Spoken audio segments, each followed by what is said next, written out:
Bienvenidos, queridos hermanos, a este es su programa de Apologética Católica. Mi nombre es Fran Morera y con Jorge Garzón en los controles vamos a continuar hoy nuestro estudio de los profetas menores.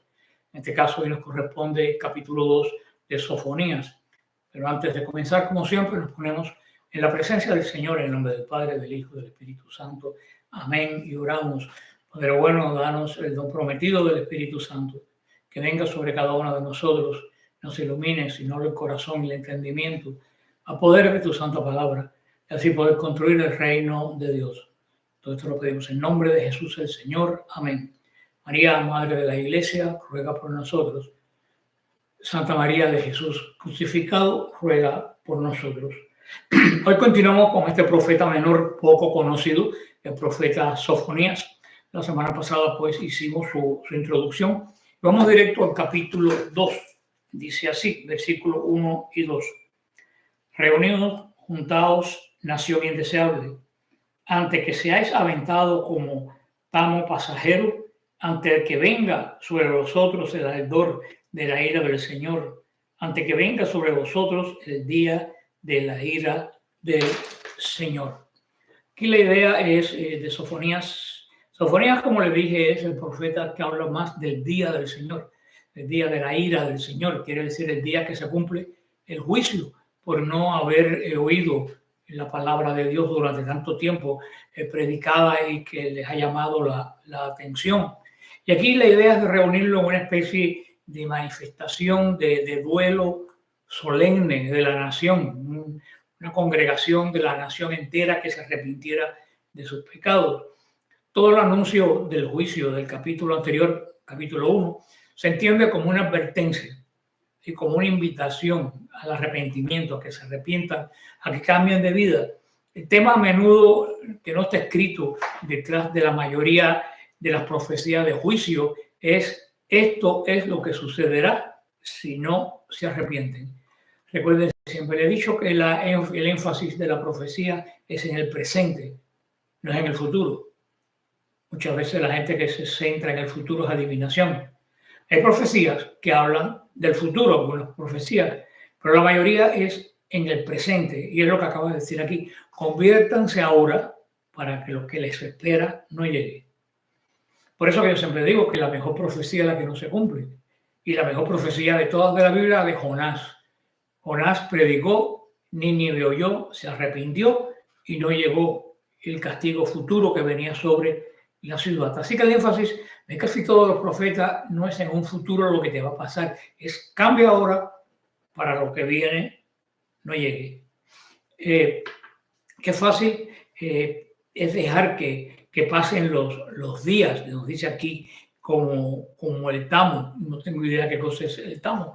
Y nunca estar bien con Dios. La mañana, el año que viene, más tarde, cuando cambie, cuando tenga un momento. O a menudo la mentira más poderosa del diablo no es que no hay Dios, ni que hay Biblia, ni que es verdad. Esa no es la mentira más poderosa del diablo, porque si no hubiera Dios no estuviera él. A menudo la mentira más poderosa de él es que no hay prisa. No hay prisa, esa es la mentira de él. Déjalo para mañana. No hay prisa. Sin embargo, hoy es el día de salvación. Mañana puede ser día de juicio. Vamos a ver el versículo 3 y dice así: buscad al Señor todos los humildes de la tierra, que cumplisteis sus mandatos. Buscad la justicia, buscad la humildad. Quizás así seáis preservado el día de la ira del Señor. Incluso aquí nos habla de que los justos, las personas justas, deben prestar atención a esta advertencia. Esta advertencia no solo para los pecadores, es para todos. De nada va a servir decir: el Señor le habla a mi prójimo, al que es malo, al que causa sinvergüenza, y no a mí. Eso no funciona. En un momento crítico de peligro, hablando en este caso de peligro nacional, como hay en mi país y en muchos de ustedes, que en momentos críticos de peligro, incluso los justos deben buscar más todavía a Dios y reforzar su oración. En más de un lugar, el Señor promete guardar a todos los que son justos el día del gran juicio. Esto especialmente es relevante para estos tiempos en que estamos viviendo nosotros y en que el Señor pues, nos advirtió. El Señor nos dijo que al final iba a haber grandes dolores de partos y que muchos iban a perder la fe. No quiere decir que mañana sea el final, pero mientras más días pasan, pues definitivamente más cerca estamos de él. Y si tú miras alrededor, estamos viendo cosas que no indicarán el final, pero sí indican que estamos en una carrera muy precipitada. Por el versículo 4 y 7, y dice así: Gaza será abandonada, Ascalón desolada, Asdod le expulsarán a pleno día, Ascarón será arrancada de raíz. Ay de los que habitáis la costa del mar, la nación de los creyentes. La palabra del Señor está contra vosotros. Canaán, tierra de los filisteos, te destruiré hasta que no quede habitantes. La costa del mar se mudará en pastizales, en cotos de pastores y en rediles de ovejas. Las costas del mar será para el resto de la casa de Judá. Junto al mar se apacentarán y en las casas de Ascalón reposarán a la tarde, porque el Señor, su Dios, los visitará y les hará volver su suerte. Muy interesante esto lo que dice aquí. Según estamos viendo, desde tiempos inmemoriales hay una gran contienda entre Gaza y el pueblo de la primera alianza. Eso no viene de ahora, de muchísimos siglos que viene. Estamos hablando de casi 4 siglos atrás y ya había contienda. Y dice primeramente que el juicio va a venir contra una ciudad, sobre una nación, sobre Judá, que no se arrepiente, que es impenitente. Pero también dice que va a venir contra las naciones paganas vecinas de Judá. El Señor promete, y no lo digo yo, lo dice el Señor a través de Sofonía. Yo solamente estoy transmitiendo lo que dice la palabra de Dios. El Señor promete destruir la ciudad de los filisteos, entre ellas Gaza, y dar su tierra al pueblo de Judá. Hermano, no lo inventé yo, desafortunadamente no lo invento yo. Esto es lo que dice la palabra de Dios. No voy a entrar en política, tendría mucho que decir, pero no voy a entrar en política. Esto tú lo encuentras aquí en segunda de Sofonía, te lo voy a repetir. Dice, hablando de Gaza, Gaza será abandonada, pero dice en el versículo 7, la costa del mar, que es donde está Gaza, la costa del mar será para el resto de la casa de Judá. Lo dice el Señor. Creo que no hay absolutamente nada más que decir. Ayer me escribió mi hermano, me decía que por qué yo decía que esa tierra era de Israel, que yo le decía, mi hermano, no lo digo yo, lo dice la palabra de Dios, y yo no puedo cambiar lo que dice la palabra de Dios. Vete a la Biblia y si tú encuentras una forma de cambiar la palabra de Dios, cámbiala. Pero esa tierra de ahí es la única que ha dado Dios en herencia. Pero que a nosotros, el pueblo de la segunda alianza, porque Israel es el pueblo de la primera alianza, ellos ya no tienen la alianza la tenemos nosotros, la iglesia. Si ellos quieren entrar en la alianza, tienen que entrar por el bautismo a la nueva alianza y son bienvenidos. Pero nosotros, el pueblo de la alianza, tenemos por herencia toda la tierra. Y el Señor nos los dijo, vayan y prediquen a todas las naciones. Israel tenía una parcela de tierra que Dios la dio y es esa. Yo no puedo cambiar lo que dice la palabra de Dios. Busquen la forma de cambiarla. Yo no puedo ni la voy a cambiar. El nombre de cereteos que hablan aquí es una referencia a los vínculos geográficos que tenían estas ciudades con la ciudad pagana, las ciudades paganas de Creta. Vamos a ver el versículo del 8 al 11 y dice así. He oído los ultrajes de Moab y las ofensas de los hijos de Amón, cuando ultrajaron a mi pueblo y se engrandecieron a costa de sus fronteras.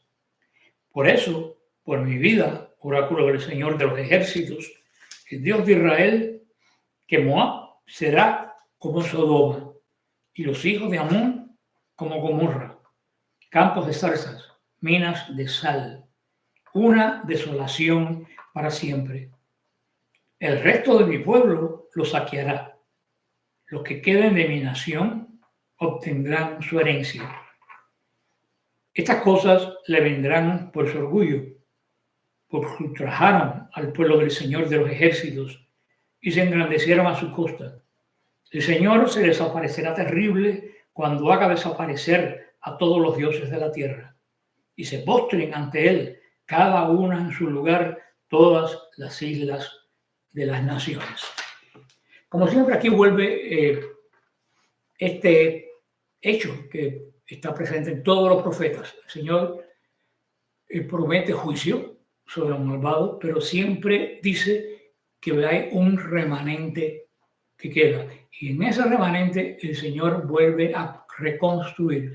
Bajo ese remanente el Señor restaura de nuevo. Sobre esa base buena el Señor restaura. Eso es lo que está presente en todos los profetas de Israel. Primero el Señor miró hacia el occidente y vio a los filisteos. Luego miró hacia el oriente y vio a los moabitas y los amonitas, las otras tierras que hoy pertenecen a Jordania mayormente.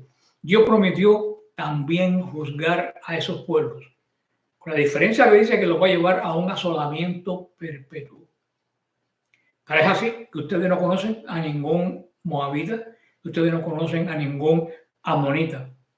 Los árabes que viven en Jordania son descendientes de los árabes que habitan la península arábica. De hecho, dicen algunos que la familia real desciende de la familia de Mahoma. Ese pedazo siempre estuvo deshabitado. Y después de la Primera Guerra Mundial, cuando la Junta de las Naciones, no existía todavía las Naciones Unidas, la Junta de las Naciones decidió fundar dos estados. El estado de Jordania, con un rey, y el estado de Israel. Eso es historia. Búsquenlo. Los dos estados, Jordania e Israel, nacieron en el mismo momento. Y en el medio iba a estar Jerusalén, que iba a ser de todas las naciones, no eran tierra neutral. Pero los jordanos atacaron después de esta división y tomaron parte de Jerusalén. Y la consecuencia fue que después, cuando los judíos atacaron a los jordanos que lo habían atacado, pues se quedaron con Jerusalén. Una historia muy complicada. Pero el punto que quiero llegar es que Jordania no existía. Jordania es un estado moderno. No tiene todavía, tendrá 100 y algo años lo que tendrá, si acaso, el estado de Jordania. Y se cumple porque los que lo habitan no tienen nada que ver con los pueblos originales, Moab y Amón, contra los cuales el Señor dijo que nunca iban a volver a habitar esa tierra, y se ha cumplido. Él prometió asolamiento perpetuo. La comparación de Moab y Amón con Sodoma y Gomorra no sorprende en vista de su origen. Moab y Amón fueron descendientes de las relaciones incestuosas de la hija de Lot con su padre borracho. ¿Recuerdan ese capítulo antes que el Señor diera la ley? Esa gente no sabía cómo comportarse delante de Dios porque no tenían ley. La ley vino a decir a los hombres cómo Dios quería que ellos actuaran para hacerle agradable. Ese es el momento de que Dios no había hablado. ¿Se recuerdan ese pasaje donde las hijas de Lot también tuvieron una experiencia un poco similar cuando huyeron de la destrucción de Sodoma y Gomorra? Ellas emborracharon al padre y se acostaron con el padre, no por lujuria, sino para reproducir y poblar la tierra de nuevo. Bueno, pues de ahí, de esas relaciones, es donde vienen esas ciudades, Moab y Amón. Terrible dice que va a ser el día del Señor. Dios se glorificará a sí mismo entre las naciones, queridos hermanos. Y una forma en que lo iba a hacer era humillando a los ídolos de las naciones. Siempre el Señor humilla a los ídolos de las naciones.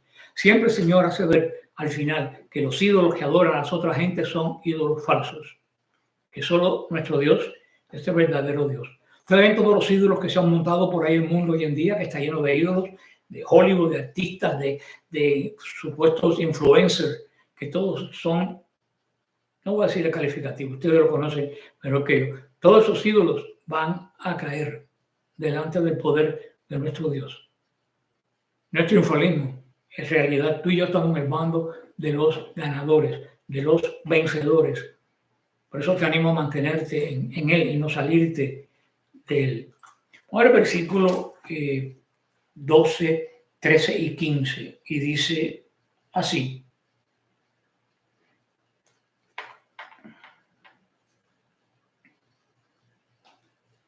Voy allá.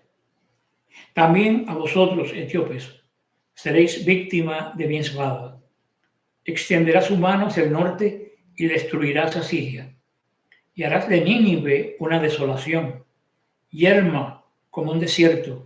En medio de ella se tenderán rebaños, toda clase de animales, hasta la lechuza y el mochuelo. Harán noche entre tus capiteles. El búho sonará en las ventanas y el cuervo en el desván, pues el armazón de cedro estará descubierto. Esta es la ciudad bulliciosa, la que habitaba confiada y que pensaba para sus adentros, yo y nadie más que yo. Que desolada ha quedado guarida de fieras. Todo el que pase a su lado silbará y sacudirá sus manos. Ahora el Señor había mirado para el occidente, para el oriente, ahora mira hacia el sur, hacia Etiopía, y hace juicio también contra ella. Después de esto, hace juicio sobre toda la parte norte. O sea que aquí no queda nadie sin juicio. Todos los que se gozaron, que rodearon a Israel de su destrucción, van a ser destruidos, con la diferencia que Israel va a ser restaurado y estas naciones no van a ser restaurados. El Señor completó el ciclo de juicio contra los vecinos de Israel y ahora vimos que pone su mirada en Asiria, en la famosa capital Nínive, aquella que predicó Jonás. Esta vez ya no va a haber aviso, ya hubo un aviso una vez. Ya en ese momento, a partir de ahí hasta el día de hoy, Nínive no va a quedar en el mapa. La gente va a pasar encima del terreno donde estuvo Nínive y no se va a dar cuenta que ahí hubo una ciudad. Pero hermanos, como históricamente, arqueológicamente se ha cumplido todo lo que dice la Biblia. Hace mucho descubrieron las ruinas de Nínive, pero tuvieron que escarbar muchísimo para poderlas encontrar. Y Nínive era la capital del mundo. Nínive se sentía fuerte. Nínive estaba confiado en su ejército, en que era inexpugnable, en su riqueza. Pero el Señor sabía cómo abatirla. Y la abatió, por donde menos se lo esperaban, por su falsa seguridad. Aquí el Señor cumplió el principio que dice Santiago 4:6. El Señor resiste a los soberbios y da gracia a los humildes. Sofonías nunca menciona por qué las naciones estaban maduras para el juicio. No lo sabemos. Tal vez asumió que ya habíamos leído a Amós, Amós es un profeta anterior, asumió que habíamos leído a Isaías y a Nahum, que describen bastante, ampliamente, los pecados de todas estas naciones. Y por eso, pues no los repite de nuevo, gracias a Dios. Si no tuviéramos muchos más capítulos largos, repitiendo siempre lo mismo. Aquí terminamos este capítulo 2. Solamente me queda pues decirte que te mantengas en la roca de Pedro, que es la iglesia. Aquí está la promesa de que las puertas del infierno no prevalecerán. Que el Señor los bendiga y los guarde. Amén.